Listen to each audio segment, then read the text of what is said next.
যে ভিডিওটা দেখছিলেন এটা ছিল আমার একদম রিসেন্ট ট্যুরের যদিও ১-২ সপ্তাহ পার হয়ে গেছে।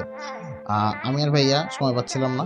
তো আমরা বের হইলাম। হঠাৎ করে ঝটিকা সফরে সিলেট গিয়েছিলাম আমরা। ঢাকা থেকে সিলেট যাওয়ার রাস্তা মোটামুটি খারাপ, আবার মোটামুটি ভালো।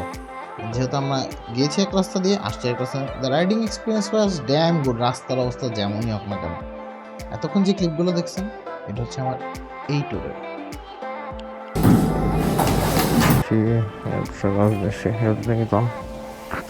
Good morning. বাসায় বসে থাকতে ইচ্ছা হচ্ছে না। মেলাদিন মেলা বেড়া গেছে, একটা সাইডে যাওয়া হয় না। বড় হয়ে আসছে ওদিকে যেতে ভাই। দুনিয়া কাপড় চোপড় নেই, শুধুমাত্র গ্যাজেট, সব গ্যাজেট। হচ্ছে একদম অন করা অফ করা। রাস্তায় শুধু ট্রাফিক আর ট্রাফিক। একটা ম্যারাথন ছিল মানে 300 ফিটে, ওখানে কিছুক্ষণ দাঁড়াচ্ছিলাম। আমি আর ভাইয়া সব চিপা চিপা দিয়ে বাইরে লাগতেছে, শান্তি নেই। আর ওই ভদ্রলোক থাক, এটা একটা ইনকাম। টাকার এয়ার প্রেশার ঠিক করানো লাগবে। খুঁজতেছি, মন মতো জায়গা পাচ্ছি না। একটা তো দাঁড়াইলাম, একটা তো লোকই নাই। ঢাকা সিলেট হাইওয়েতে মোটামুটি ভালোই প্রেশার আছে আজকে। খালি তো দেখতেছি না কোনো সাইডে।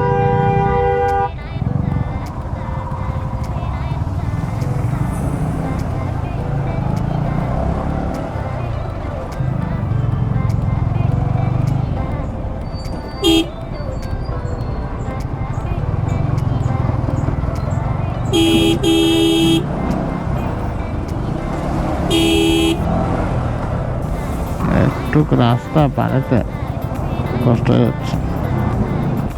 ঢাকা সিলেট হাইওয়ের অবস্থা খুবই খারাপ।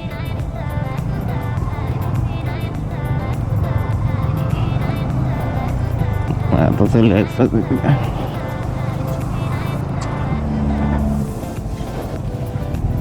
হয়তো না, আমার ভাই না, আমি জানি তো। আমি দিক দিয়ে ঢুকে দিক দিয়ে বাইরে যাবে।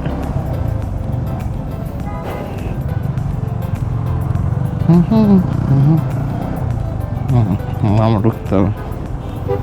কি আছে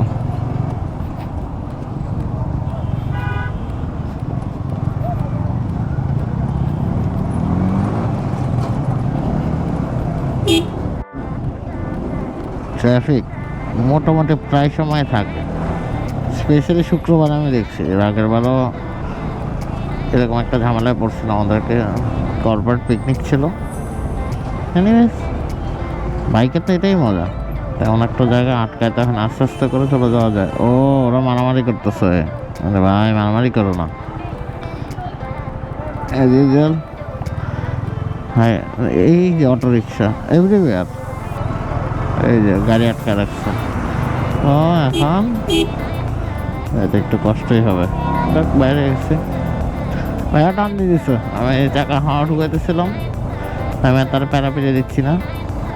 ভাইয়া ভাইয়ের মতো চালাতে থাকো। আমি এক পর্যায়ে যে তাকে ধরেই ফেলবো, সমস্যা হবে না ইনশাল্লাহ। সে পৌঁছে গেছি। এখন আমরা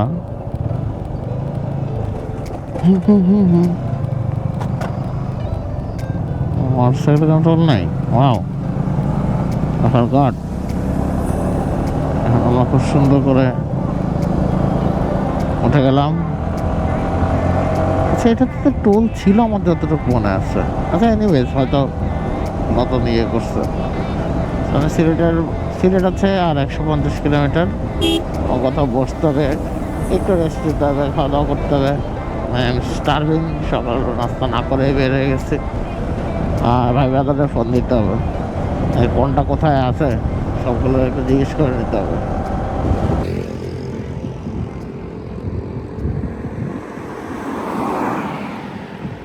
এটা হচ্ছে ভৈরব ব্রিজ।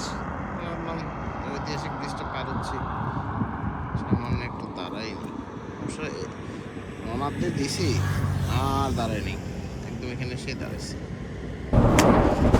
ভাইয়া অলমোস্ট 10-12 কিলোমিটার সামনে আছে আমার। ভাইয়া পানশির সামনে চলে গেছে। আমি আবার এখানে একটু দাঁড়াইছিলাম।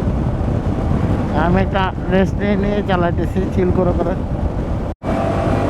2016-তে এই রাস্তায় দাঁড়ায় আমরা একটা গ্রুপ ফটো তুলছিলাম। আজকে তো হয়তো টাইমও নেই। ভাইয়া ফোন করছে। ভাইয়া মুক্তিযুদ্ধ চত্বর। ওকে ওকে ওকে। কোথায় কোথায় কোথায় ভাইয়ার বাইক কোথায়?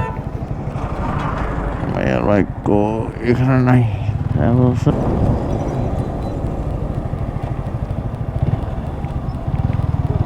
পানশিতে যাই, পানশিটাই ভালো বুঝছিস।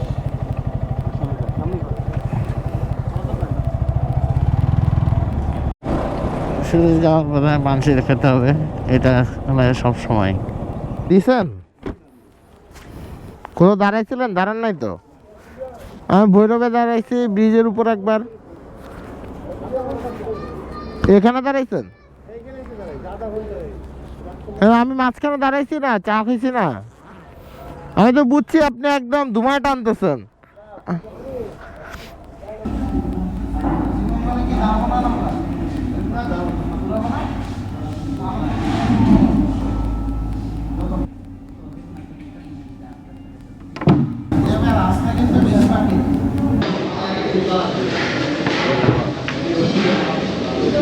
ভিতরে কিছু দিছো? কি দিছো? ডিম দিয়ে দিছো?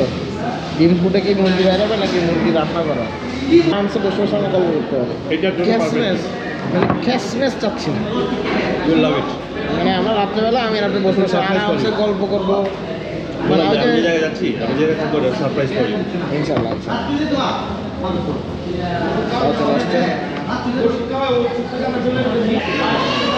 শুনুন, আমরা ওখানে কাজ দিব, আমরা প্রোগ্রামটাতে টাচ দিব, বাট উই ওয়ান্ট স্টে। আমরা বেশিক্ষণ মানে এনজয় করেই আমরা আমাদের মতো আবার সাইট সিংয়ে বেরো যাবো। আরেকটা কাজ করাতে যতক্ষণ আলো আছে ততক্ষণ সাইট সিং করে তারপর ওখানে ঢুকা বেটার। আমি জাস্ট বিকালটা তোর ওখানে টাইম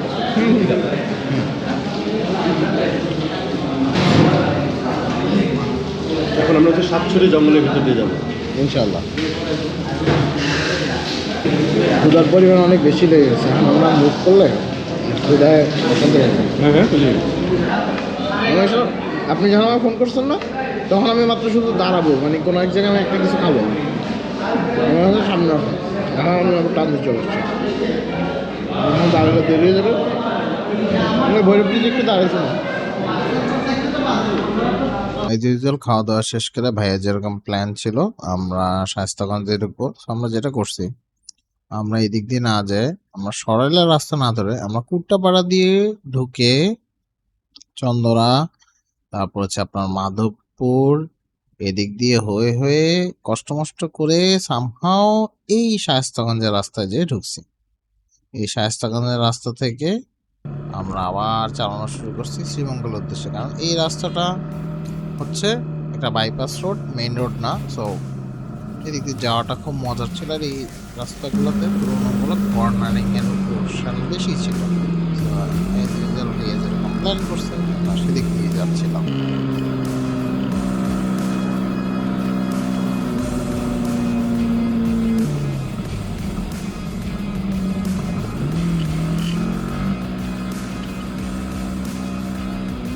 শায়েস্তাগঞ্জের রাস্তায় ঢুকতে আমাদের মন মেজাজ খুবই ভালো লেগেছে। দুই ভাই এতক্ষণ একটু ভাঙাচোরা রাস্তায় চালাচ্ছিলাম, সো ইট ওয়াজ লাইক খুবই মজার। কারণ আমরা যেটার উদ্দেশ্যে আসছি তার মধ্যে একটা আমাদের এখন পূরণ হচ্ছে। নদী ভাই মন মতো ডানে বামে যখন যেভাবে ইচ্ছা, কিছুক্ষণ ও সামনে যায়, কিছুক্ষণ আমি সামনে যাই, অ্যাজ ইউজুয়াল যেভাবে আমরা সবসময় রাইড করি সেভাবেই রাইড করতেছিলাম।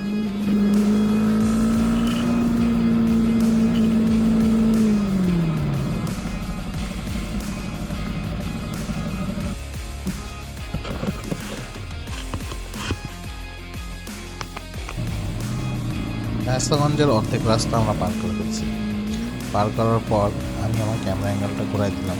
দেখেন ভাইয়া যে কি স্থির চালায়, মানে সে পারে না রাস্তাটা পুরোটা মানে শুয়ে শুয়ে চালাইতে। এই কিছু নিদর্শন হইতেছে এইগুলা যা আপনাদের বলে দিচ্ছি।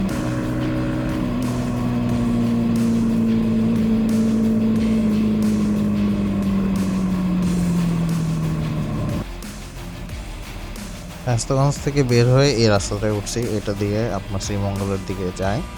এই ব্রিজটাতে আমরা সামান্য একটু জামে পড়ছিলাম, যেহেতু মানে আমাদের সময় হয়ে গেছিলো। বৃষ্টিতে ভালো রকমের জাম ছিল এবং অনেক বেশি ট্রাফিক হয়ে গেছিলো এই লাইনটাতে। আমরা একটু টেনশনে ছিলাম যে আমরা ঠিকঠাক মতো বেরোতে পারবো নাকি। পরে অবশ্য আমি আর ভাইয়া বের হয়ে গেছি এদিক ওদিক করে।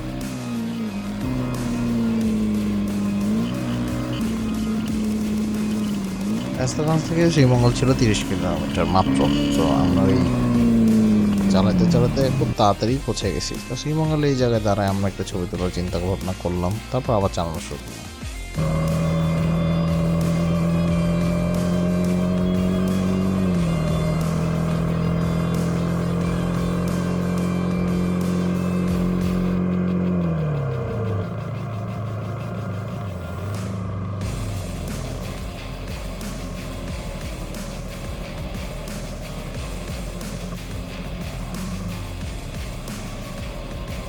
শ্রীমঙ্গলে চা বাগানের ভিতর দিয়ে যতটুকু তাড়াতাড়ি টানা সম্ভব আমরা টানাটানি করে অলমোস্ট মৌলভীবাজারের দিকে চলে আসছি এবং মোটামুটি we had a really good pace. তো এখন আমরা মৌলভীবাজারে অলমোস্ট কাছের অংশ বা অলমোস্ট মৌলভীবাজার পৌঁছে গেছি এমন একটা অবস্থা। এখানে আমরা দ্বারা একটু ব্রেক নিব, আমাদের অনেক বেশি টায়ার্ড লাগতেছে। এটা মনে হয় ফেঞ্চগঞ্জ ব্রিজ যেটা লেখা ছিল ওটাই মনে হয় না।